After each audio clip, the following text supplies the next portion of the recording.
کون کام کر رہے ہیں؟ علماء کر رہے ہیں۔ دنیا کے اندر ہر شخص چاہتا ہے کمیونٹی سسٹم ہو۔ کوئی بادشاہ بھی آ جائے مسجد میں تو اس کو صف میں کھڑا ہونا پڑتا ہے، کھڑا ہونا پڑتا ہے کہ نہیں؟ اس سے بڑھ کے کمیونٹی سسٹم کہاں ہے جتنا مسجد کے اندر ہے۔ اور یہ مسجدوں کے اندر اگر نمازیں پڑھاتے ہیں اور اگر دین کی بات بتاتے ہیں تو کون بولیں؟ ہم سمجھتے نہیں ہیں کہ اس کا کردار کیا ہے۔ پورا ہفتہ میڈیا کنٹینر بھر بھر کے غلاظت کے پھینکتا ہے، لیکن آفرین ہے ہفتے کے بعد پھولوں کی ٹوکری اگر پیش کرنے کے لیے حاضر خدمت ہوتا ہے تو کون ہے؟ یہ خوشبو سے معطر کون کرتا ہے؟ اور دنیا میں ایک سروے رپورٹ، میں صرف پاکستان کی بتا دیتا ہوں، کتنے فیصد اس وقت خطباء جو ہیں وہ منبر کے براجمان ہوتے ہیں؟ 99% مساجد اور مدارس سے پڑے ہوئے خطیب ہیں، 1% باقی بچتا ہے، وہ بھی مبالغہ ہے۔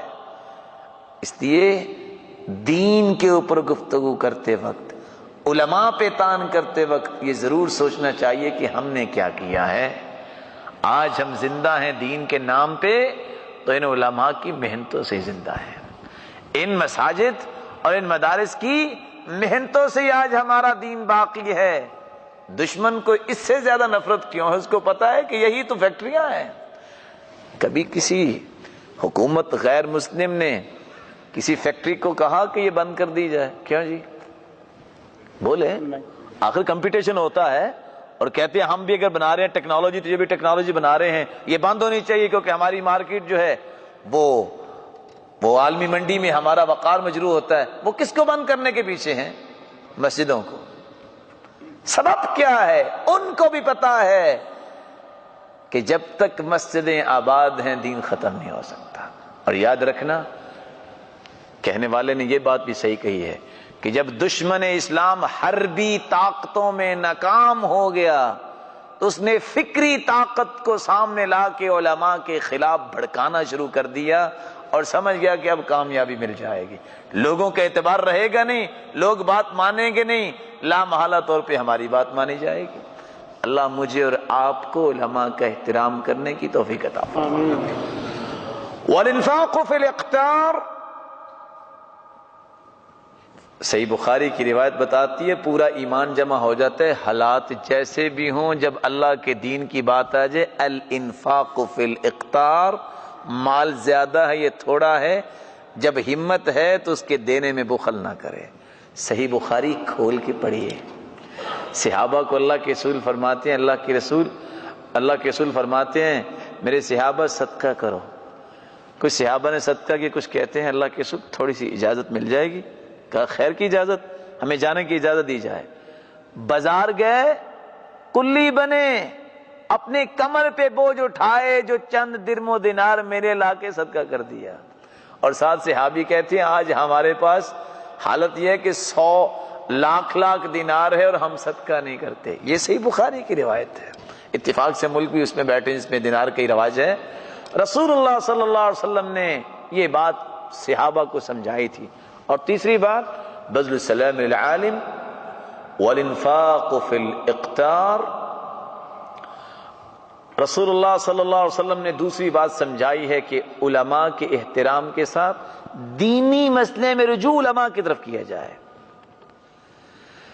انہ لم ينزل القرآن لیکذب بعضہ بعضا ولكن يصدق بعضہ بعضا فما عرفتم منہ فاعملوا به وما جہلتم منہ فردوہ الی عالمی۔ اگر تمہیں کسی بات کا پتہ ہے تو عمل کر لو، نہیں پتا تو الل ٹپ نہ لگاؤ، اٹکل پچو نہ لگاؤ، نہ ایسے لوگوں کی طرف جاؤ جن کو علم کا پتہ نہیں، علماء کی طرف رجوع کرو۔ اور میری بات کو سمجھنے کی کوشش کیجیے گا، فرق ہے علماء کا اور عام لوگوں کا، فرق ہے علماء کا اور واعظین کا، فرق ہے علماء کا اور قصہ گو کا۔ علم کا مطلب، علماء کا مطلب ہے قرآن و سنت کے دلائل کی روشنی میں بات کرنے والا۔ رسول اللہ صلی اللہ علیہ وسلم کے زمانے میں ان رجلا شج فی رأسی، اس کے سر پہ چوٹ آئی، فاحتلم، اس پہ غسل واجب ہوا، پوچھتا ہے میں تیمم کر لوں؟ قیل ما نجد لک رخصہ، کہتے ہیں کوئی رخصت نہیں، آپ کو غسل کرنا پڑے گا۔ فاغتسل فمات، اس نے غسل کیا، فوت ہو گیا۔ فلما اخبر رسول اللہ صلی اللہ علیہ وسلم، اللہ کے رسول صلی اللہ علیہ وسلم کو جب خبر ملی، فرمایا قتلوہ قتلہم اللہ، انہوں نے اس کو قتل کیا ہے، اللہ ان کو قتل کرے۔ انما شفاء العی السؤال، جب ان کو پتہ نہیں تھا انہوں نے پوچھ کیوں نہیں لیا؟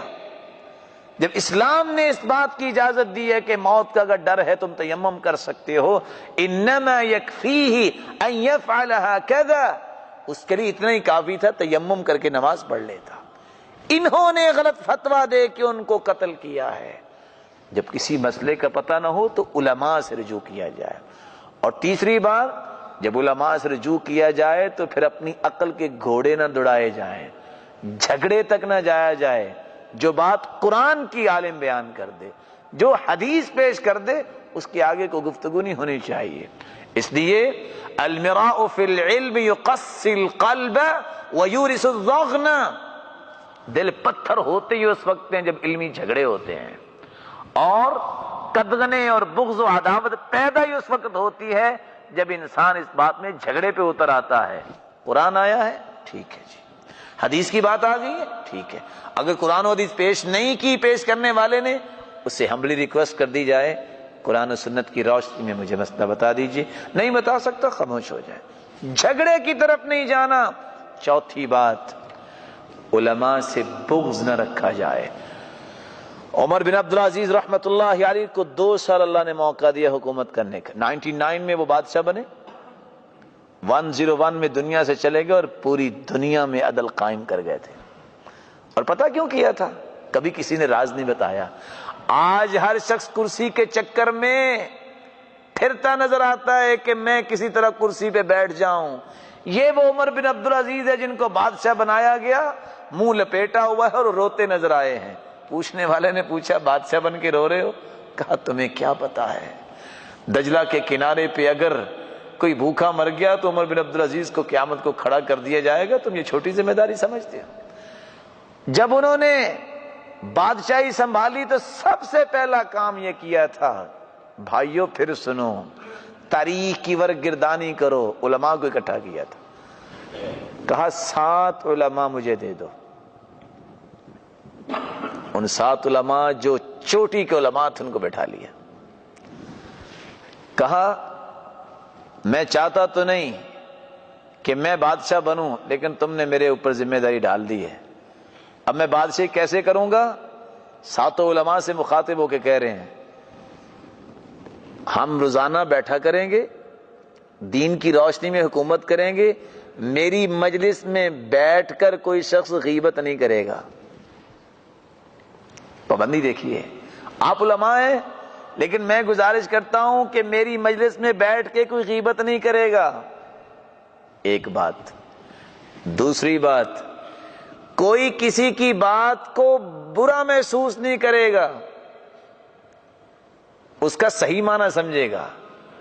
اور تیسری بات، میری مجلس پہ بیٹھ کے کوئی کہا لگا کر ہنسے گا نہیں۔ کہا حکومت تم نے چلانی ہے، میں آپ کا دستے بازو ہوں۔ 2 سال حکومت کی اور پوری دنیا میں عدل قائم کیا، کس طرح؟ علم کی روشنی میں۔ آج ہم اس بات کو بھول گئے ہیں، اس لیے وہ کہا کرتے تھے ان استطعت ان تکون عالما فکن عالما، لوگو اگر تمہارے پاس طاقت ہے تو علماء بنو، فإن لم تستطع فکن متعلما، عالم نہیں بن سکے تو سیکھنے والے بن جاؤ۔